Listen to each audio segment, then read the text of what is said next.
Bring this with you. And into our final game, just want to say thank you to all the countries, all the fans, all the supporters, all the players, and everybody behind the scenes for putting it all together. Yous are absolutely amazing. Same for the boys on the desk doing a fantastic job for this yes, sir. whole event for the World Invitational, especially Jason. He's been doing East and West. This guy's mental. He's out of his goddamn mind.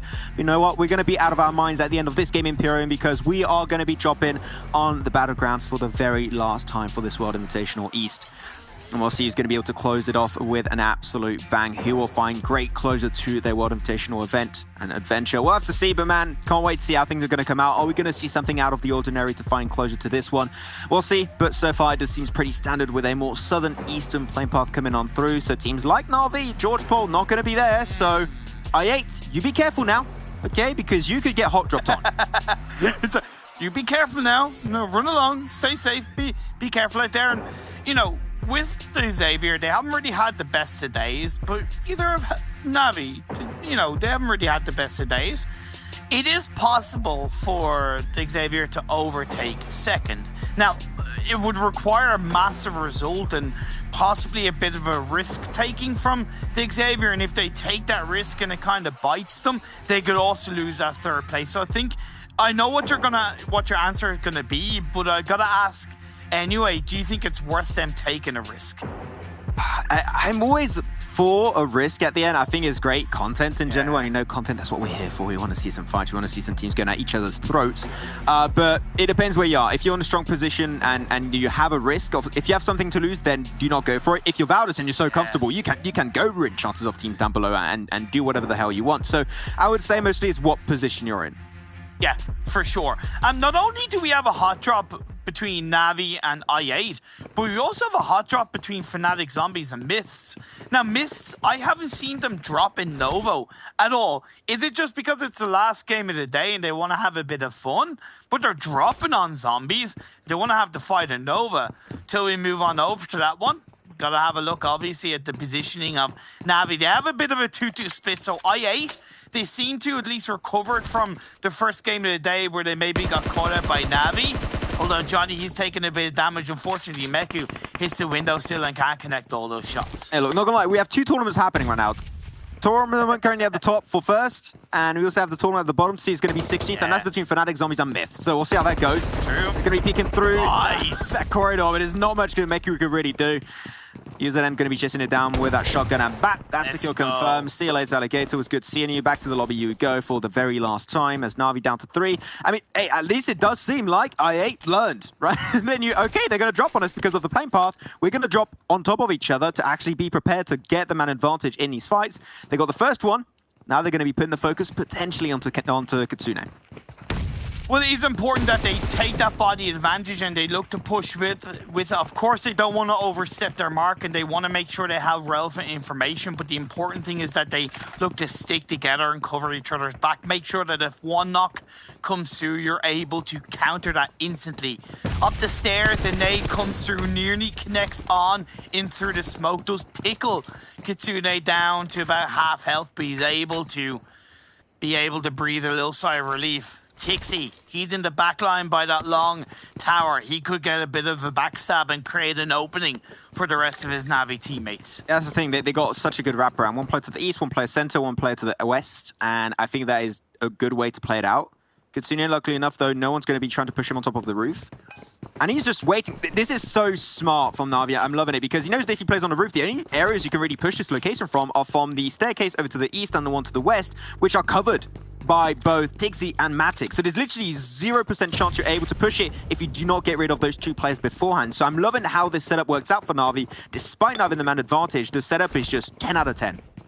What is Uzum doing? I'm sorry, but he's prone down in the building, and I gotta wonder, he's on his own, that's one thing, but why isn't he looking to have a look on the back line? I understand he's in a position where he can't join up with his teammates, but he has to start being proactive, creating a bit of a distraction, because he can be the reason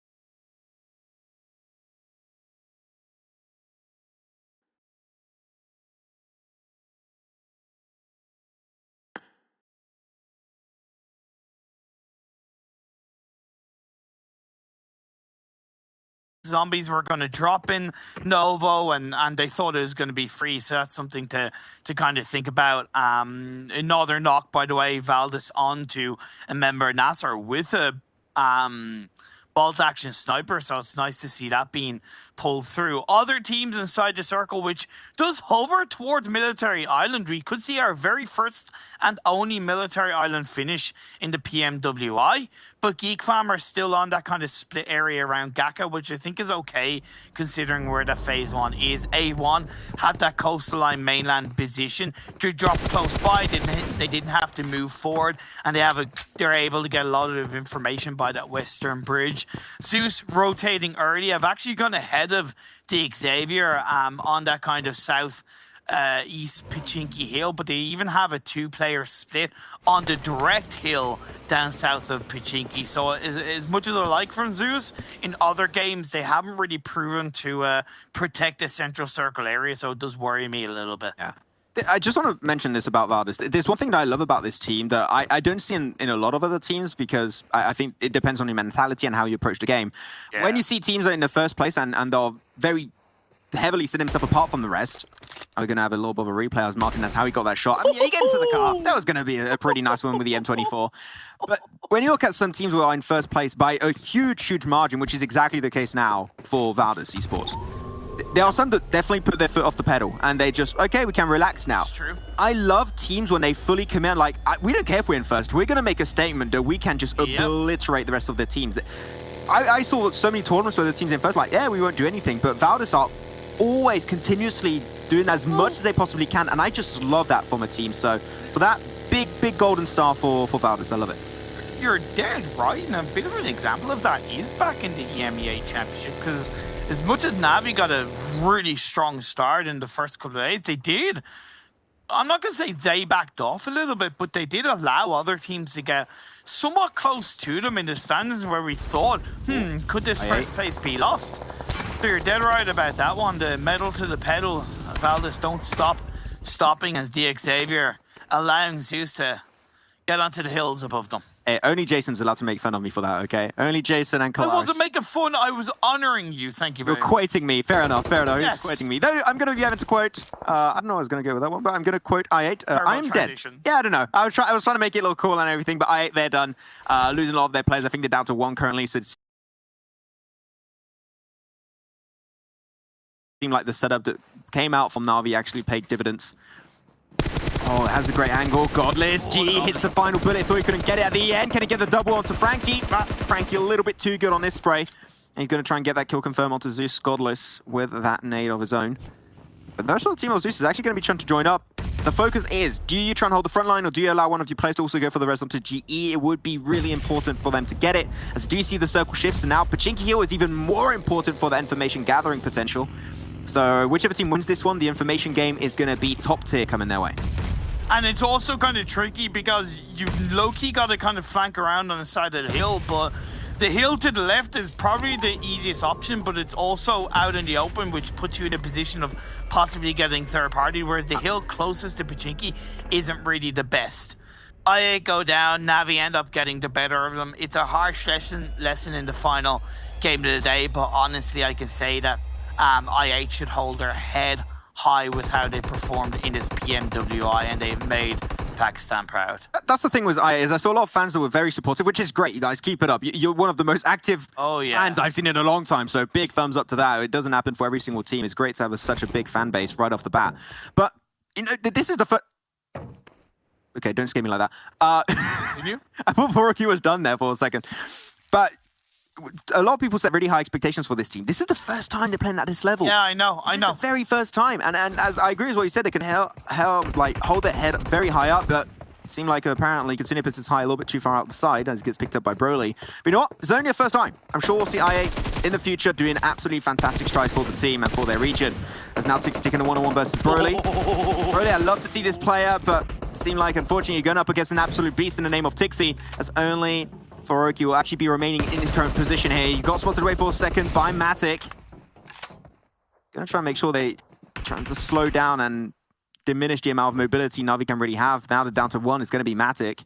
Trying to go for the nades, but doesn't quite connect. Yeah, and this is Myth's fight to win, really, very clearly.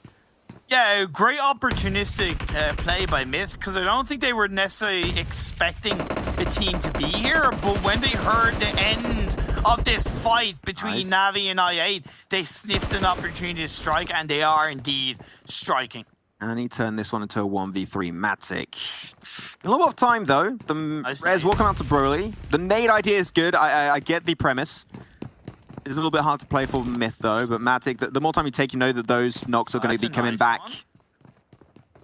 Smoke it up, too. There you go. That was a smoke, trying to make sure he can. Good. The thing it took so long to actually go for the Res onto Tixi, and I think that now Myth heard those footsteps. They must be alert that he is trying to get a teammate back on his 2 feet.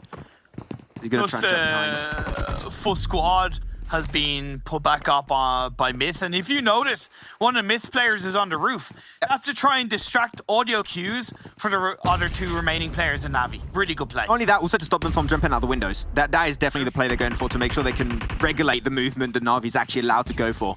Flashbang comes out. Not sure if it actually connected onto Tixi, but they're going for 2-2, trying to wrap around from different angles. The Blue Zone's going to be doing a lot of work on these teams too. A lot of resources. That's another flashbang coming out. Now they've got 2 angles. Na'Vi losing one instantly. It's down to Tixi. Can the clutch man make it happen? Bertha Smith gives up another knock. He's solo switched over, but he's only got 10 bullets into the sky. He's got to reload ASAP, and he got 2 bullets. He's got no meds. He's got nothing. He might be able to close it off. He gets the kill confirmed.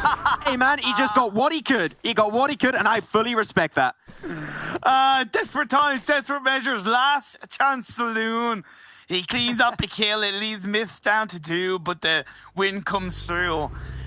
Man, Navi, I think that just kind of sums up the fight that Navi have put up in this PMWI. Let's be fair, they started off so poorly.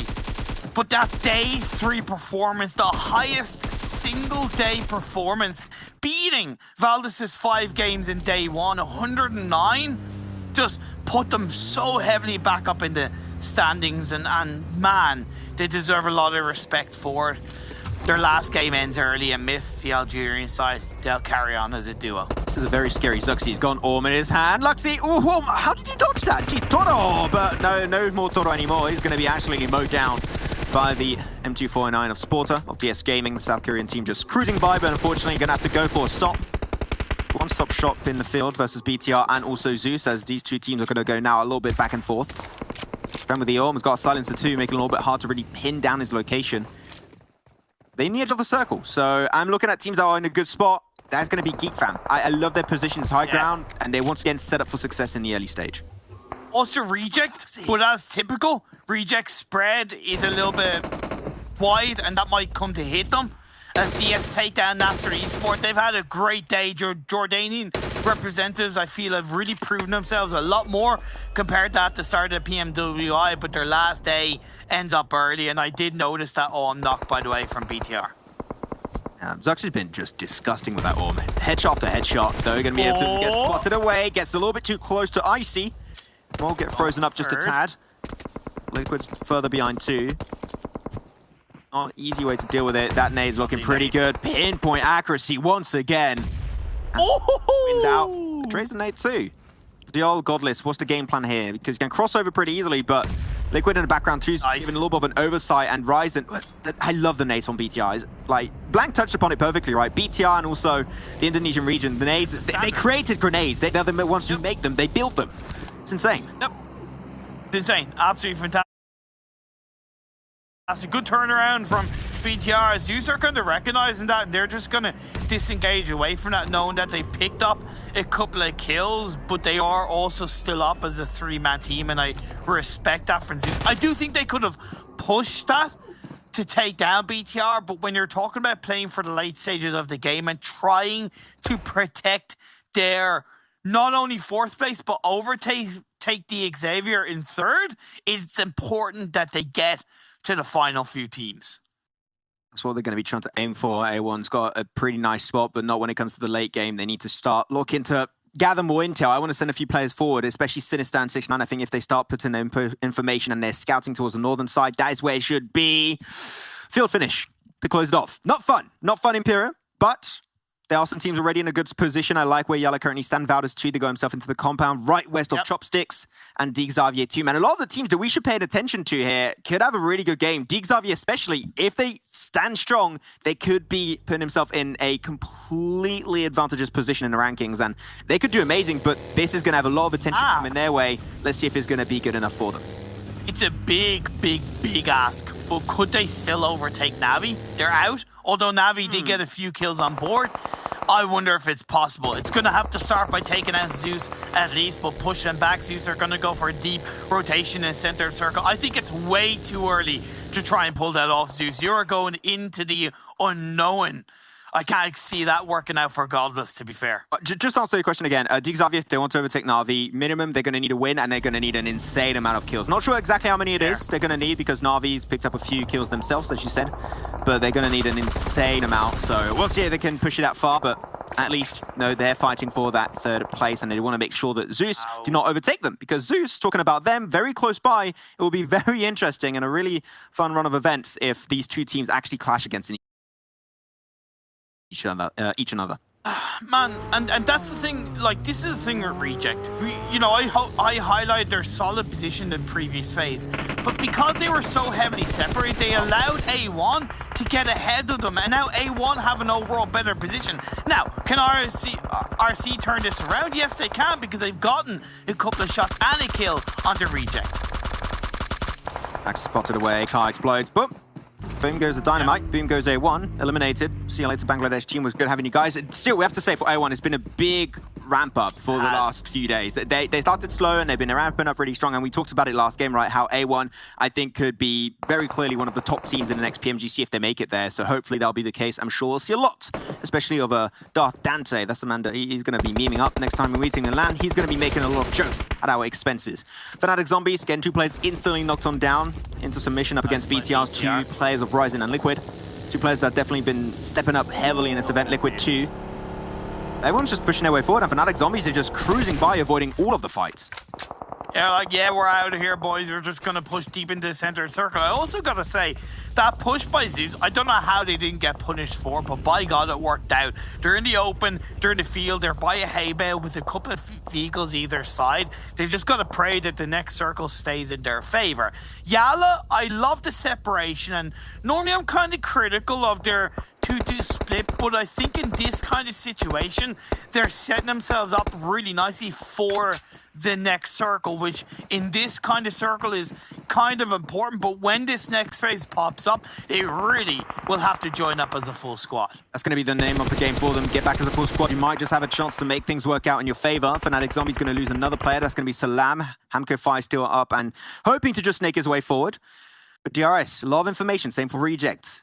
We'll see if they can make the most out of it, depending on where the circle goes. It should normally center up into the fields. It could go to the compound down south for GeekFam, but really the odds are definitely not looking in the favor of those positions actually being taken into account in the next circle.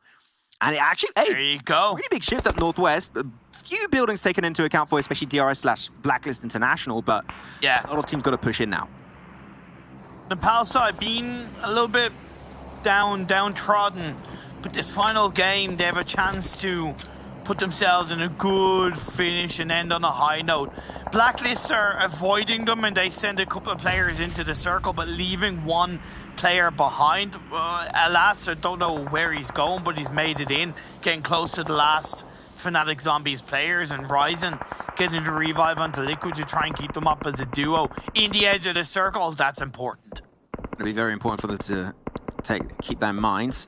Dig Xavier just going to be cruising by, avoiding Zeus altogether, but Zeus, they seem in like a lot of trouble. This is going to be super hard for them to move away from that position. It is. GeekFam going to be able to spot one Lamborghini, bites the dust. The rest of Dig Xavier just continue by. I'm sorry, mate, they just can't go and save you out. This is not going to be a saving soul to Lamborghini. They just can't afford to do that this time around. Oh my God. They're going to try and just huddle up into a position to the circle itself while keeping information, while Rejected just right above them. A few nades, and that's done for Dig Xavier. I don't know what Divine's doing. Cero's knocked down, which looked fair enough because there's a whole cluster of teams and players around this area and the southern edge of the circle out in the open, just trying to use your boogies, your vehicle smokes, give you a level of protection. But DRS, down up on the hills above, just throwing the grenades forward, trying to pick apart the players of Xavier one by one. I thought Reject would be the one to pop those nades, but seemed like DRS were the one to take a little bit more control, trying to take a little bit more kills up in the final moments, but everyone is so spread right now. This is a very hectic way to close off this World Invitational. ZZP just cruising around. Hamco Fire trying to peek out of the smoke, trying to get the fight, but ZZP's going to be dropping on down. He's going to M249, go for the spray. There's no chance. No chance. Nothing you can do, Hamco Fire. That's it for Fnatic. Zombies eliminated in 11th. But man, the nade game again from Geek Fam gets it done onto ZZP. How is the rest of the team going to deal with that for DS Gaming from South Korea? As they're just going to get picked up one by one. The moment the smokes are gone, it is time for DRS to pick up the kills. BTR, the last two players, it was very tricky. They were on the eastern edge of the circle, but Valdez joined in the mix. So did Zeus, and guess who's come out on top of both teams so far? It's the leaders of the pack, baby. Valdez still up as a full squad. Zeus has one player left standing. That's Joel. All the while, Yala did join up as a full squad. They have all the northern area to their control. No one wants to commit to the fields. It is horrible. You got so little areas to really fight from. You want to avoid it at all costs. And most of the cars are heavily damaged. It's not easy to rotate with them. Zeus, they're out of the game. That is actually huge. You've got to keep in mind that Zeus were looking so good in the standings. They were in 4th place. And Xavier also just went out. I'm not sure. It is extremely close between these two teams. Who's on top? I do not know. We'll have to see later on with the boys on the desk. They're going to have to give the answers to those questions. Everyone's getting mowed down. Same for Valdez Esports. Not going to find closure with a win, but still we know that they are going to be first at the end. So what a great performance in this World Invitational East for Valdez Esports. But now still got a few teams that are trying to find glory in the finishing moments. As Geek Fam pushing himself forward to the hay bale. Really good play. Duello comes in, gets a knock into one of the Geek Fam players. Japan, South Korea, those two teams are still in the mix of this final game. And when you're talking about kind of the middle of the pack, they're in both 6th and 8th respectively, looking to hold on to those positions. We could see Reject jump up ahead of A1 because A1 went out early. Oh, DS Gaming got a set. Okay, for 1 second, Sport to roll that one over. It seemed like it was snatched away by Loco of Yala Esport. Sanes will also get confirmed away, but this time by Bandar. So they're really good. I think it was 8 kills I saw for Yala. So trying to find good closure. Yeah. This is a team that has been looking so strong as of recently without a win. Sportage getting absolutely battered, and that's it for the South Korean team, eliminated in 5th. Now only 4 teams remain. You got DRS, Yala Esports, Reject still in the game. Okay, what the hell? What's happening currently? Aeons.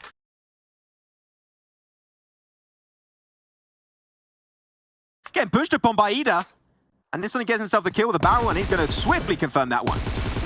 Style points indeed, but unfortunately the living points don't work. Bandar is going to rock up Eon towards the edge of the blue zone. Eons is able to use that boogie that was Ida played in to his advantage, but in the end, Bandar comes out on top. You know what? Not gonna lie, that's still a pretty good way to close off your adventure. Started off with a win, ended up with a good game. But yeah, indeed, as you say, Imperium, only 2 teams. Yala Esports still in the game, and the team from the power of DRS. Can they finally get themselves a dub? That will be great to see coming out from this team. I think they've been trying their best to get themselves some wins throughout this event. There's been a little bit of a hard time for DRS.